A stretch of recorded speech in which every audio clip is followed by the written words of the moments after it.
मैं आत्मा अविनाशी, निराकारी, अनंत, आदि मध्य अंत, कभी न मिटने वाले स्टिल साइलेंस आत्मा हूँ। और उसके साथ यह मेरा पार्ट स्क्रिप्ट, यह भी कभी न मिटने वाला यह स्क्रिप्ट है।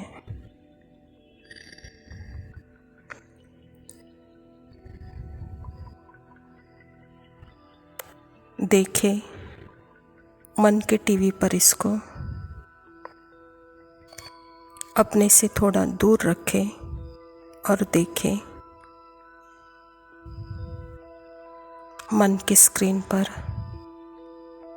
व्यक्ति आता है, जाता है, बातें आती है, फीलिंग आते हैं।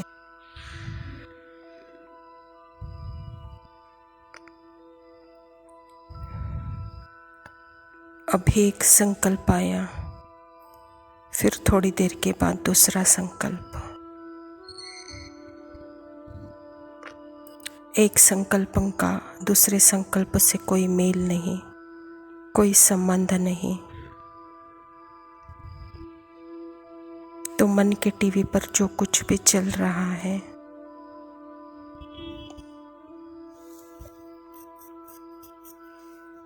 उसको इंटरेस्ट नहीं देना है।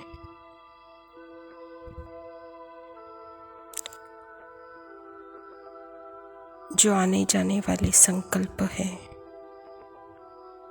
उसे मैं देख रही हूँ।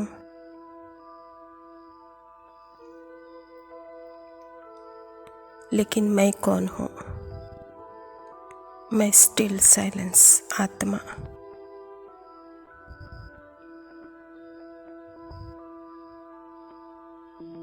कहाँ जाना है, क्या करना है, यह करना है, वह करना है, ऐसे बहुत सारे विचार आ जाते हैं। फिर भी इसको कोई वैल्यू न देते हुए इसको 0 वैल्यू देना है। कोई कितना भी इम्पोर्टेंट लगे, लेकिन उसको 0 वैल्यू देना है।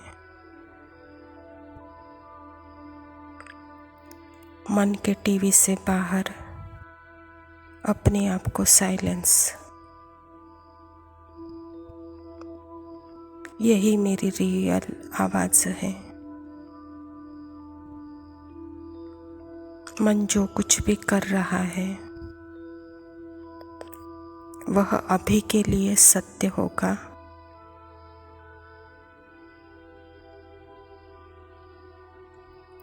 लेकिन यह मेरा सत्य नहीं है। मेरा सत्य सदा काल का शाश्वत है। अब मुझे इसको महत्व देना है, अपने स्वधर्म को, अपने स्वरूप को। बाकी मन में जो भी थॉट चल रहे हैं उसको कोई ज़रूरत नहीं है वैल्यू देने की। जो भी होगा अपने आप ही होगा। जो कर्म ज़रूरी है वह ज़रूर होगा, लेकिन उससे भी ज़रूरी है अपने रियल साइलेंस।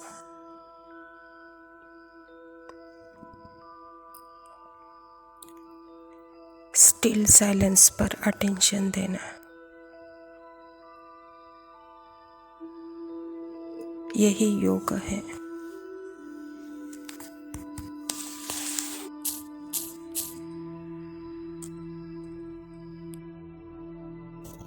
ओम शांति। प्रातः मुरली बाप दादा मधुबन।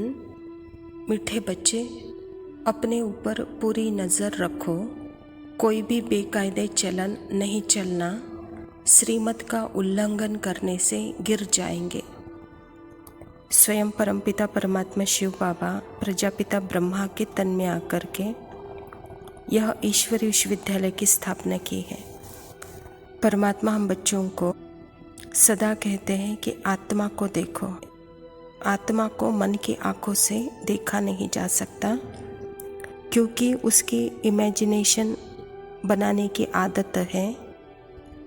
आत्मा को अपने ही मन से देखा नहीं जा सकता, क्योंकि उसको इमेजिनेशन बनाने की आदत है। आत्मा को सिर्फ शिव बाबा के आँखों से ही देखा जा सकता है। जब तक अपने ही संकल्पों से साक्षी नहीं होंगे, तब तक देह से निकल नहीं सकते। इसीलिए silence is the highest teaching कहा जाता है। कुछ भी यूज़ नहीं करो अपने आप को देखने के लिए, ना मन, ना बुद्धि, ना संस्कार, इसको यूज़ नहीं करो। यहाँ कुछ नहीं है करना है, बस साइलेंस। हमको सूक्ष्म इंद्रियों को नहीं देखना है, क्योंकि सूक्ष्म इंद्रियों की भाषा अलग है। वह अपने ही भाषा से आत्मा का रियलाइजेशन कराएगी। इसीलिए इंद्रियों के द्वारा आत्मा का परिचय, सत्य परिचय का अनुभव नहीं हो सकता। सिर्फ बाबा की दृष्टि से ही अपने आप को अर्थात आत्मा का स्पष्ट परिचय मिल सकता है। मुझे उसके लिए कोई भी सीमित मन की ज़रूरत नहीं है। मन सीमित है, मन कल्पित है, और कल्पित मन के द्वारा आत्मा का रियलाइजेशन नहीं हो सकता है। तो बाबा भी कहते हैं कि बच्चे यही है बेकायदा, जो कायदा का नहीं है उसके अनुसार अपने आप को नहीं चलाओ। जो कायदा है अर्थात जो मैं हूँ, वह स्टिल साइलेंस में ही हम अपने आप को अनुभव कर सकते हैं, या बाबा के दृष्टि से ही हम अपने आप को देख सकते हैं। प्रश्न है, पद्मा पदम पति बनने के लिए कौन सी खबरदारी चाहिए? उत्तर, सदैव ध्यान रहे जैसा कर्म हम करेंगे हमें देख और भी करने लगेंगे। किसी भी बात का मिथ्या अहंकार न आए, मुरली कभी भी मिस न हो। मनसा वाचा कर्मणा अपनी संभाल रखो। यह आंखें धोखा न दे तो पद्मों की कमाई जमा कर सकेंगे। इसके लिए अंतर्मुखी होकर बाप को याद करो और विकर्मों से बचे रहो।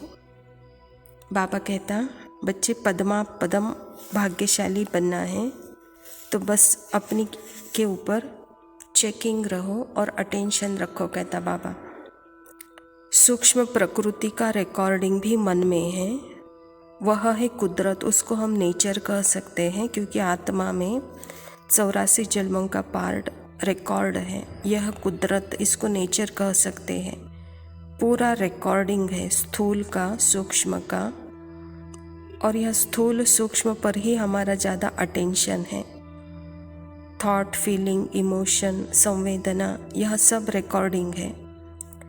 यह स्क्रिप्टेड है, और क्योंकि यह मेरा पार्ट होने के कारण इसके ऊपर हमको कोई अटेंशन देने की आवश्यकता नहीं है, क्योंकि माया स्क्रिप्टेड भी रिकॉर्डिंग है।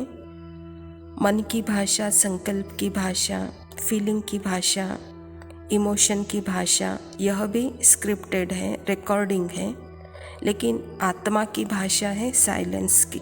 आत्मा की संकल्पों की भाषा नहीं है। संकल्पों के द्वारा आत्मा को पहचाना नहीं जा सकता है।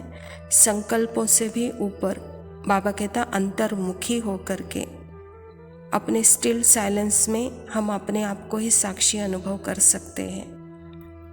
जब यह हमारा अभ्यास पक्का होगा तो बाबा कहता, जैसा कर्म आप करेंगे आपको देखकर अनेक करेंगे, कहता बाबा।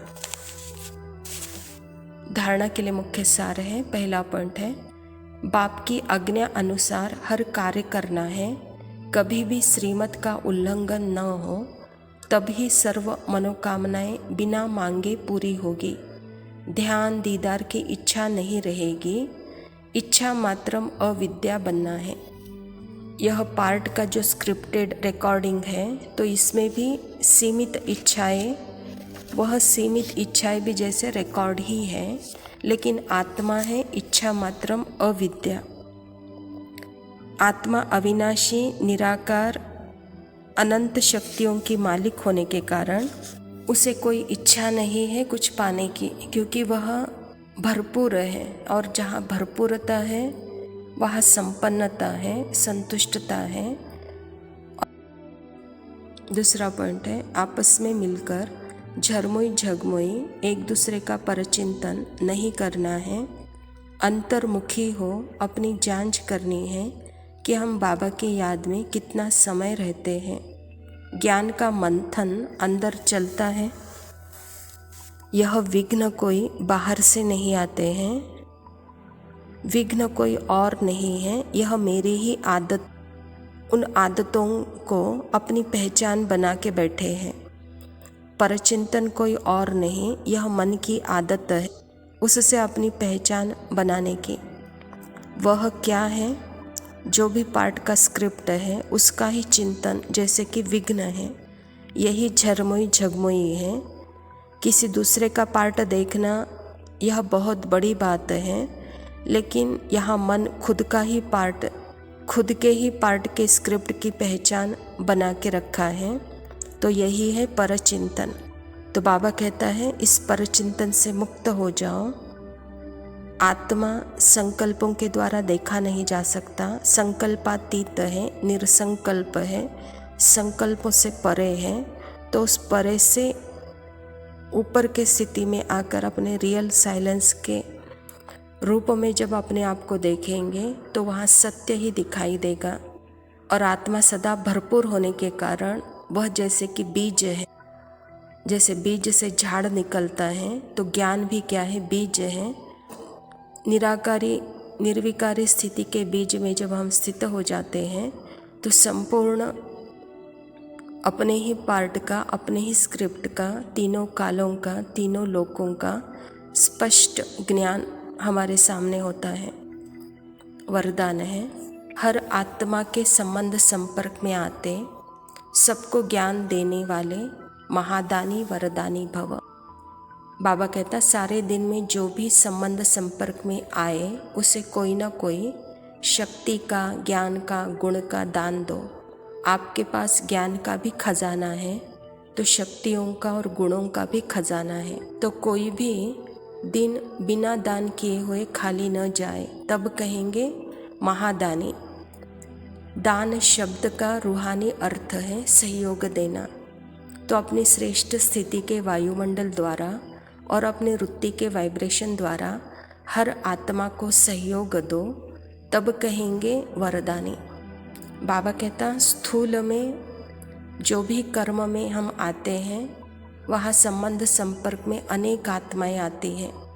तो स्थूल में किया हुआ दान ही महादान कहलाता है, और सूक्ष्म में किया हुआ दान उसको वरदान कहते हैं। तो वरदान का अर्थ है अपने आत्मिक रूप में स्थित रह करके अपनी श्रेष्ठ शक्तियों का दान, गुणों का दान अपने सूक्ष्म कर्मेंद्रियों के द्वारा, वृत्तियों के द्वारा अनुभव करा सकते हो, इसको वरदानी स्थिति कहेंगे। और स्थूल रूप में किया हुआ दान उसको महादान कहते हैं। तो बाबा कहता सारे दिन में कोई ना कोई दान करते रहो, कहता बाबा। स्लोगन है, जो बाप दादा और परिवार के समीप हैं उनके चेहरे पर संतुष्टता, रूहानियत और प्रसन्नता की मुस्कुराहट रहती है। परमात्मा पिता अर्थात सृष्टि का पिता, और जब हमने सृष्टि के पिता को पहचाना, अपने आप को पहचाना, तो सारे सृष्टि जैसे कि एक परिवार है। और जब सारे सृष्टि एक परिवार हमारी हो गई तो बाबा भी कहता है कि बच्चे इस परिवार में हर आत्मा को समीप लाओ। समीप कैसे आएंगे? अपनी संतुष्टता, रूहानियत, प्रसन्नता से हर कोई इस परिवार के समीप आएंगे, कहता बाबा। अच्छा मीठे मीठे सिकिलदे बच्चों प्रति माता पिता बाप दादा का याद, प्यार और गुड मॉर्निंग। रूहानी बाप की रूहानी बच्चों को नमस्ते। हम रूहानी बच्चों की रूहानी बाप दादा को याद प्यार और नमस्ते। लव यू बाबा, शुक्रिया। ओम शांति। मैं तेरा तू मेरा सब तेरा महादेव। मैं तेरा तू मेरा सब तेरा महादेव। चार दिशा बोले तेरी, धरती अंबर ये जग तेरा। चंदा सूरज भोले तेरे, मैं तो बच्चा हूँ तेरा।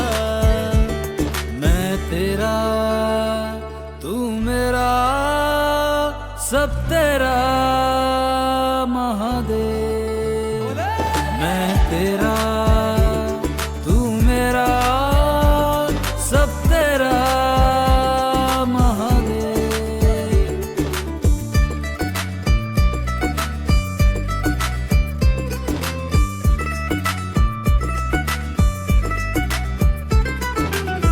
फूलों की कलियों में तू, शहरों की गलियों में तू, बस्ती और गाँवों की छाँवों में तू।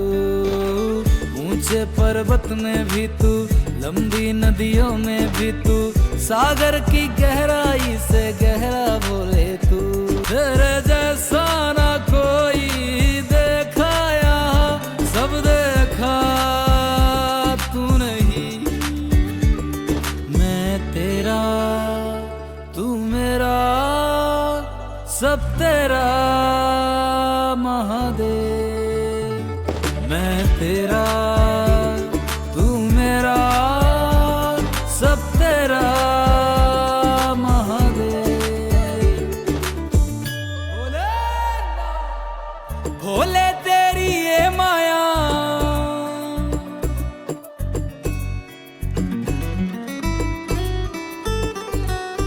भोले तेरी ये माया कोई भी समझ न पाया।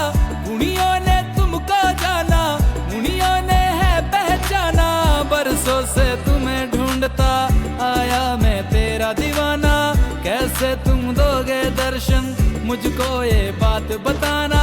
भोले भोले शंभो शंभो शंभो।